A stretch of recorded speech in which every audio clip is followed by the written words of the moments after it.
everyone, I'm Saleha, and this is Chai, Chat, and Community. Tonight, we are chatting about confidence and how we build it. Confidence means being sure of yourself in your abilities, not really in an arrogant way, but in a more realistic way. It means trust in yourself, but I know many of us lack this trait, and there are multiple reasons for it. To talk about confidence and how to build it and make it successful for you, I'm joined tonight by Kiran Ali, who is a confidence coach. But before I introduce you to Kiran, I would like to acknowledge the traditional owners of the land on which we are meeting tonight, and I pay my respects to the elders, past, present, and emerging. Hi, Kiran, and thank you for joining me. Hi, Salia. Thank you so much for inviting me to your beautiful show. Thank you. Pleasure is all mine. So, before we get into confidence, do you want to tell our audience about yourself? And then we talk about what a confidence coach means. Okay. That's a hard one, right? Like talking about yourself, but we've always got to do that. So I'm working as a confidence coach for my own company, and my company's name is Stellar Coaching. I have been working with this company, I guess, since over a year. Last year, January, I started. Or I am a credentialed practitioner of coaching, also a meta dynamics practitioner. I'm also a certified career coach. I am a member of the International Coaching Guild. So, a lot of coaching certifications and credentials at my back. I'm about to get my advanced practitioner coaching certification as well. Just waiting on the results. I'm done with my papers, and then I am enrolled in my master's practitioner of coaching certification, which is a very advanced certification, and I'm doing this certification from the top institute of all of Australasia. So I'm very proud of this certification and looking forward to completing it soon. Great. Yeah, other than that, I'm also the chief patron officer of this association called the OSPARC Women Association, where my contribution is again helping women get empowered, helping them with their confidence. Basically, just the beautiful slogan of the association is "Together We Rise." So that's what we believe in, and that's what we are working towards. So that's something that I do on the side as part of my initiative towards giving back to the community. Great. What do you do outside of work? Outside of work, I'm a very avid reader. I read a lot. I love taking walks in the nature, and I love spending time with my kids. I've got two kids, and generally Melbourne's just so beautiful. So spend It's lovely. socializing with friends and family. Yeah. Okay. So, what exactly is a confidence coach, Kiran? Okay, Salia, great question. So, firstly, just like you mentioned, a little bit about confidence when you gave the introduction. So, confidence is just like my teacher said, confidence is the reputation we have with ourselves. Or your reputation is not set in stone, it's always changing, right?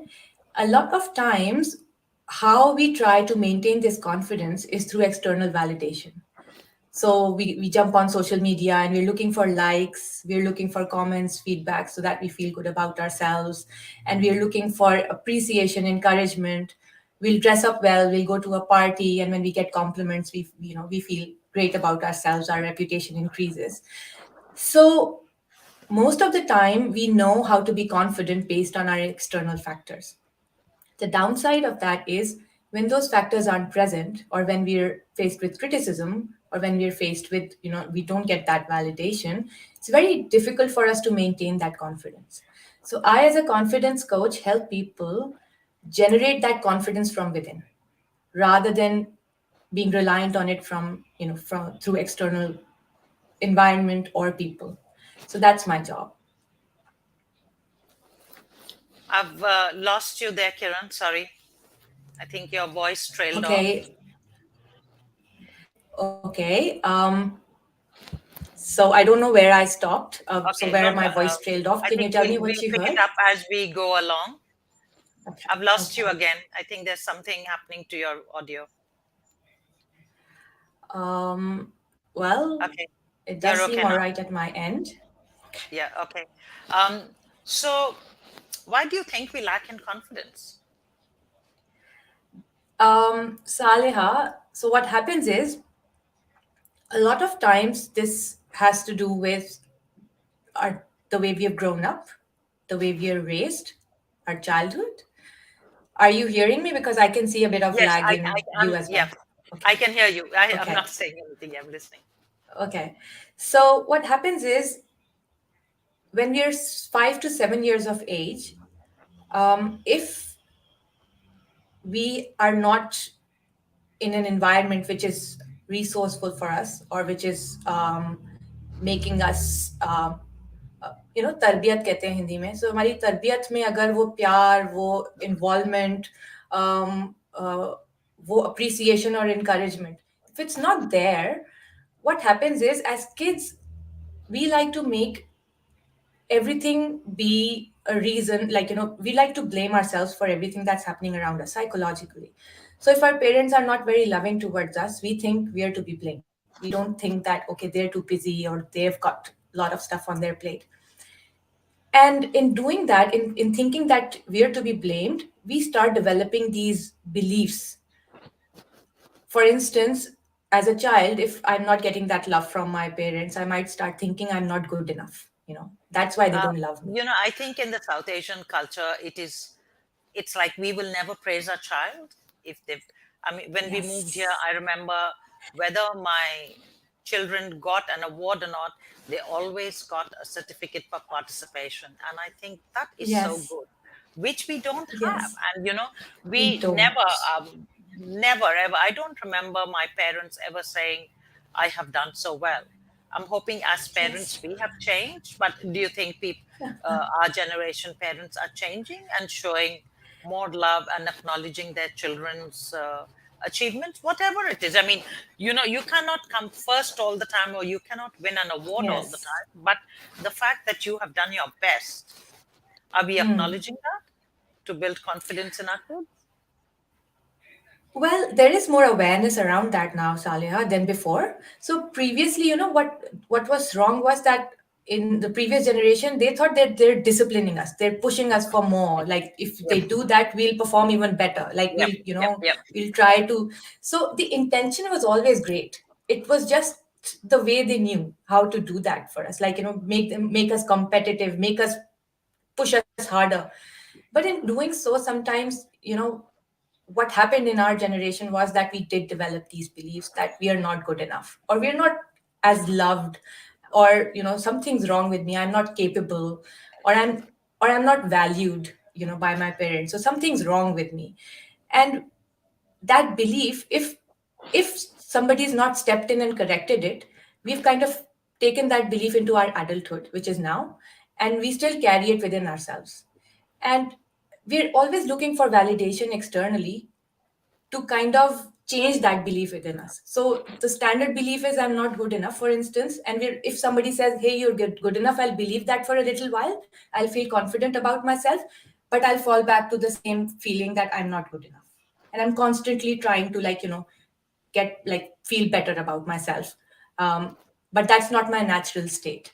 So we do lack in confidence because of our upbringing, and also because we didn't know any better, because there's so much there's so many resources now, there's so much psychology, there's so many books written on this. There YouTube videos, there podcasts that talk about self-awareness, self-belief, even the concept of limiting beliefs. It wasn't there when we were growing up. We didn't have that access. So it's all about that awareness now, that those beliefs, if we understand that these are just beliefs and beliefs are changeable, and then understand how that is done, we can regain that confidence. We can regain that self belief that's missing. But it does require a bit of work, because we have spent so much time telling ourselves something. So if we want to change that now, it does require very step by step dedicated effort. And that's what I do. I help people figure that out. How do you change those beliefs about yourself? Fantastic. Um, what should we do to build our confidence? Yeah, good. All right. So सालिया वहीं से start करूंगी. Limiting believes. सबसे पहले तो बहुत ज़रूरी है to create a level of self awareness in अस.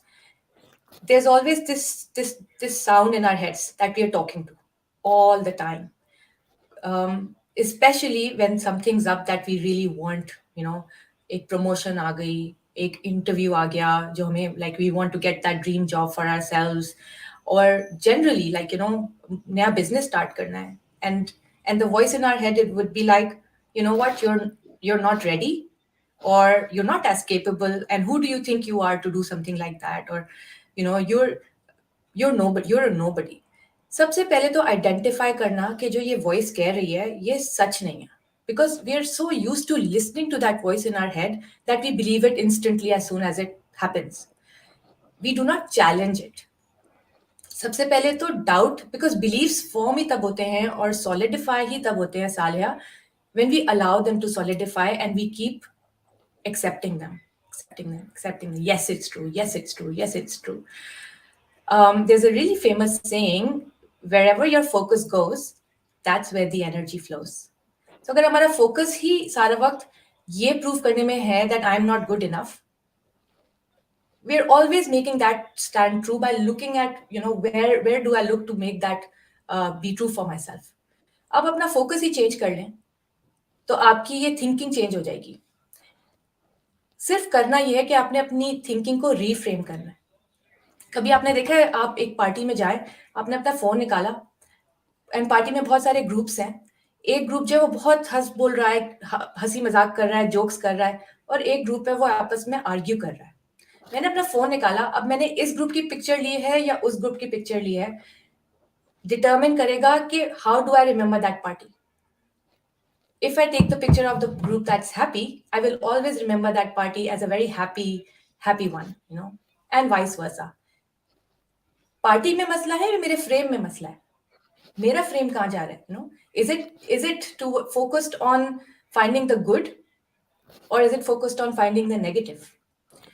तो सबसे पहले तो इम्पोर्टेंट ये है कि आप अपनी थिंकिंग को रीफ्रेम करें और अपने फोकस को अपनी अच्छाइयों की तरफ लेकर आए. बिकॉज आप में बहुत सारी अच्छाइयां हैं, आप सिर्फ यूज टू है अपने में खामियां ढूंढने की. जैसे ही वो फोकस आपके का चेंज होकर अपनी अच्छाइयों के ऊपर जाएगा, मैं नहीं मान सकती इस दुनिया में कोई भी इंसान है जिसको वो अच्छाइयां ना नजर आए. तो फोकस सबसे पहले बहुत जरूरी है कि आप ये फोकस करें आप में अच्छाई क्या है, और उसके बाद उसको जैसे एक बीज होता है, उसको आप बोते हैं और उसके बाद उसको पानी देते हैं और वो आहिस्ता आहिस्ता बड़ा होता है. ठीक है, आपने एक बीज है जो बचपन में बोया था, जिसने ये आपको बताया कि तुम तो भाई बिल्कुल तुम्हारे साथ तो कोई मसला है, और उसको मैं आपको पानी दिया, वो एक दरख्त है पूरा. तो एक नया बीज बोए, और वो नया बीज है कि मेरे में बहुत खामियां, मेरे में बहुत खसूसियात है, I am very very capable. और अब उसको बार बार अपने आप को कहना शुरू करें, nurture that seed, water that plant, it will grow, but it requires time and patience. If you expect it to perform as well as the other tree that you have nurtured and grown, it's not going to do that today, because it's a very tiny seed today. But nurture it, repeat it, tell yourself over and over again that you are capable and you are good enough, and you will see slowly and gradually it's going to start to happen. It will start, the voice would change in your mind, and it would start to tell you that it is true. Thank you. So And that's before one way you of doing go, it. Reframe is very I want to important. show you a comment that has come. Thank you for Okay, watching, Iftikhar. lovely. Um, Thank you, Iftihar. so sorry, I interrupted you there because I also have a question. That's all right. Kiran, do you think Yes. so? We talked about how we haven't grown up with our parents really praising us for anything, because in our culture it's not something that we do. It's like, yes, uh, but here, like I said, everybody, you get awards for participation, a certificate. And I see when we moved here, I remember when my girls were going to primary school, the parents were like barracking for the kids, you can do this, you can. And I think just the fact that the parents are so involved, it's not saying that we are Yeah. not involved. Our involvement is different. We push our kids, push for to achieve that excellence. Do you think there is an age where confidence doesn't grow, or there is no age to believing yourself? And you may not be confident when you're 6 years old, but you can be confident when you're 16, 26, 60. I don't know. Is there? Salia, so my oldest client that I worked very recently with is 68 years of age. So, Which and answers the the way I question. saw the transformation was unbelievable. I can't tell you. The only thing was just telling her and instilling that, telling her the technique, the strategies. She ran with it because that was the only thing that was missing. She's doing wonderfully well. She was jobless at the time, but then because of, that instilling that self belief, she started applying and then she got a wonderful job. So she's in the HR department of a big company right now. We're good friends after the work that we did together. The point is, she did it at 68 years of age. And I'm pretty sure anybody who's 75 or 80 can do this as well. Because see, your body can age, but unless Your mind. hopefully, like, if you, yeah, mind, your mind, you can make it work. You can change your beliefs at any point in your life. If you're breathing, you can change those beliefs. And that's the, again, a belief that we don't have. We think, oh, it's too late now, I'm so old now, and I'm 40 and I start thinking my life's ended and I can't change a thing. No, again, it's those beliefs that you instill in yourself and then you nurture them. The moment you change that, everything is possible. The founder of KFC, I think he founded his company when he was what, 55 or 60, like that's what he when he thought, and that became the largest chain ever. So there's so many examples. Age is just a number, and I sincerely believe Absolutely. that. And Age I've is seen just a that number. happen.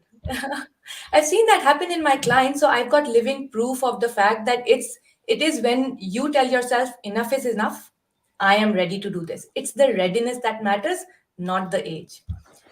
So yeah, if you're like, if you want to do this today, you can make it happen today.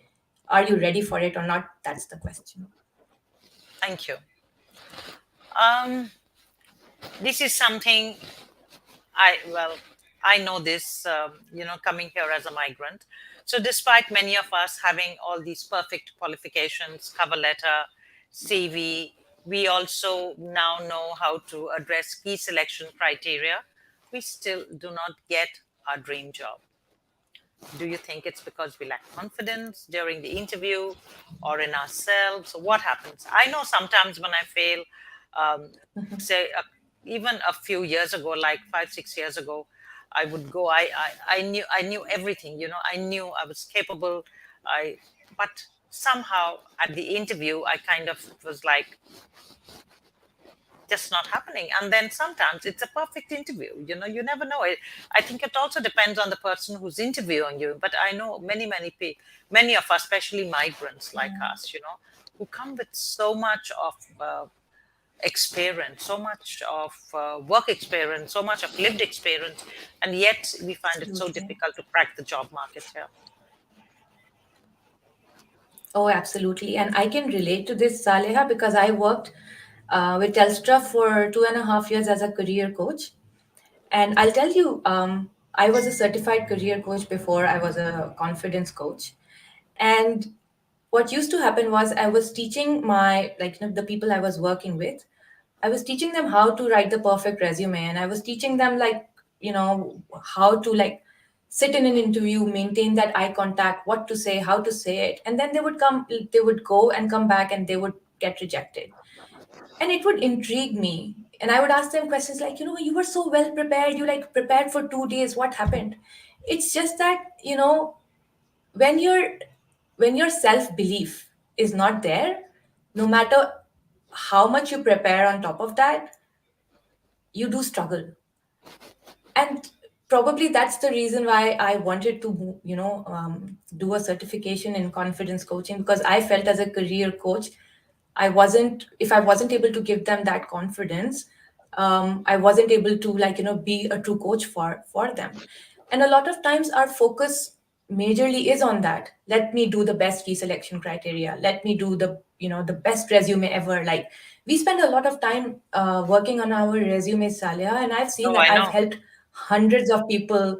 Yeah, you would, I'm sure, you work in the community, and like I've seen hundreds and hundreds of resumes, and I've helped people, you know, polish them, and they would reread them and delete this and add that, and this is the trend, and you don't do references now, and you do this now, and all of that, which is amazing, which is great, because you're this invested in the process, and that too is a very important part of the process. But you go to somebody who's applying in the South Asian community, who's going for a role. They'd go and they tell you, I've done so much work on this key selection criteria, and I've read like 50 pages, and I've done this. But if you ask them, okay, but at the same time, have you worked on your confidence that corresponds to this, and you need that as well, and they'd be like, what's that, like, do I even need to think about that, or just. So we're very, like, when we're applying for jobs, we're very tunnel focused. It's the actions around the process, but not around our mindset. And I feel that's a very big part of applying for roles and going for jobs. The mindset, it needs to be there. It needs to tell you that you're great for this job before you're even sitting in front of the recruiter. Because a lot of times, 70% of the times we're speaking with our body language rather than the words coming out of our mouths. It's the body, it's the eye contact, it's the smile, it's the And that is expressions. it. We don't And do eye contact. That is we not in our don't. culture. Eye contact. I was talking to No. someone yesterday, and Yeah. I said in the South Asian culture, we do not do eye contact. It's not that we are being cagey. It's just that that is not in our culture, especially if you're older to me. We will not do eye contact. Yes. Yeah, exactly. आप But नीचे that's a करके sign of बातें करो. confidence, right? हाँ, because सिखाया ये गया है, लेकिन अब आप उस culture में नहीं है. Probably in South Asia, this would work really well for you because everybody's like that. But Yep. here, people do look at you in the eye when they're talking. That's the culture here. But हम घबराते हैं because we're not, we're not used to that. And that, for the other person, that is a sign of confidence. Eye contact, maintaining eye contact shows how confident you are. Because when you're looking at, so there's this whole science around where your eye goes. There's a science around what's going on in your mind. So if your eye is moving towards the left or it's moving towards the right, right means you're thinking about something creatively, and left means you're thinking about something from the past, picking something up from the past. And if we are stuck in our own heads, we'd be moving our eyes right and left more than maintaining eye contact, because psychologically we're working too hard to remember what we have to say, or to construct something that we're about to say, rather than saying it right then and there because we're very confident about it. So again, confidence has a huge role to play here when we're, like, sitting in front of everybody and showing them our expressions and our gestures. Um, and this is taught when when you're working on your confidence, you'd be working on all of this. Is there a Um, lag, Saleha? yeah, I think there's a lag coming because I think at times I'm losing you, but I've got the gist Yeah. of what you're saying. And if Tikar Okay. agrees, he says agreed. So yes. Okay. So, Kiran, before we end, I want to know what would be the three checks for people listening tonight. What are the three most important checks that you would like to tell the audience that they should build on, that they should look at for in building their confidence? Okay, so there are three things that I would urge you to start doing today. Number one is mindfulness. And you would have heard about this a lot, but mindfulness is all about trying to be present in our current situation, in our current self, rather than being stuck in our past or being stuck in our future. Give me an example What because a lot of I, people I may I'm not know about what to mindfulness is. I'm Yes. about to yes, I'm about to. Firstly, let me just tell you, if you're stuck too much in the past, you'd be consumed by guilt, a lot of guilt, and a lot of regret.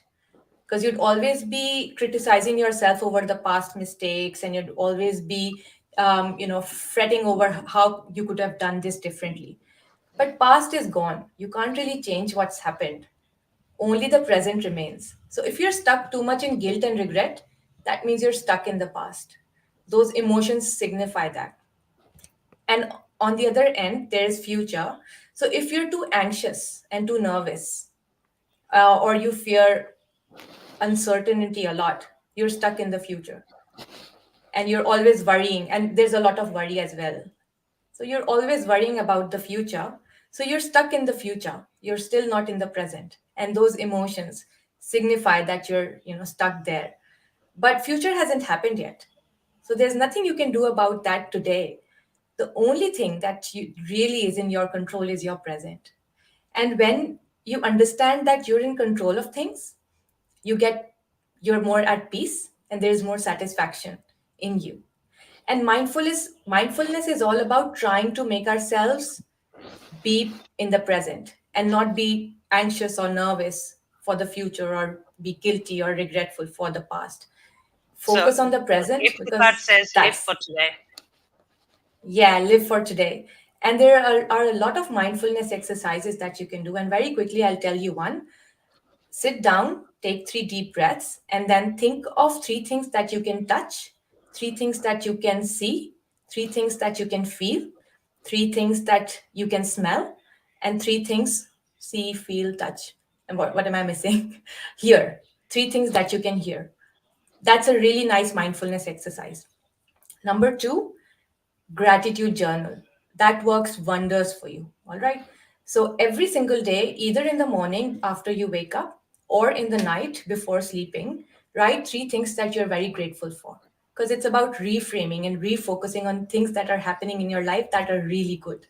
So, gratitude journal, type it in your phone, do it in a voice recorder, but talk about 3 things that you're really grateful for.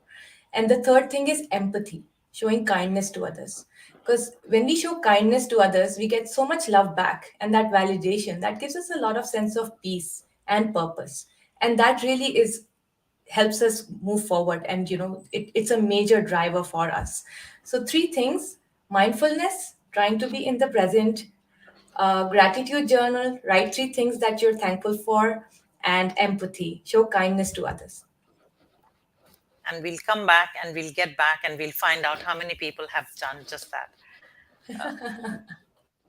Yeah, I I would like love that to know. gratitude journal. That's really, really good. I think I Okay. should start that, It is just very powerful. remembering the good things that have happened. It also helps Yes. us Yeah. remove the negativity from our lives, isn't it? Oh, yes. Yes. And confidence is the opposite of negativity, right? And self doubt. If you're no longer confident or doubtful, sorry, no longer doubtful or negative, you'll be confident. Confident, absolutely. Kiran, it's been a pleasure. I would love to have you again next year and My talk a pleasure, bit more Aleha.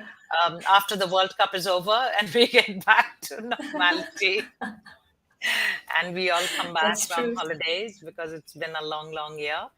Thank you so Yeah. much for coming, and it has been an absolute pleasure having you with me. Thank you so much. It was a pleasure, Saleha. Take care. Bye, everyone. Iftikhar says it was an awesome session. Thank you very much for watching, Iftikhar. Thank you, Um, Iftikhar. yeah. Good night and see you all soon. Bye.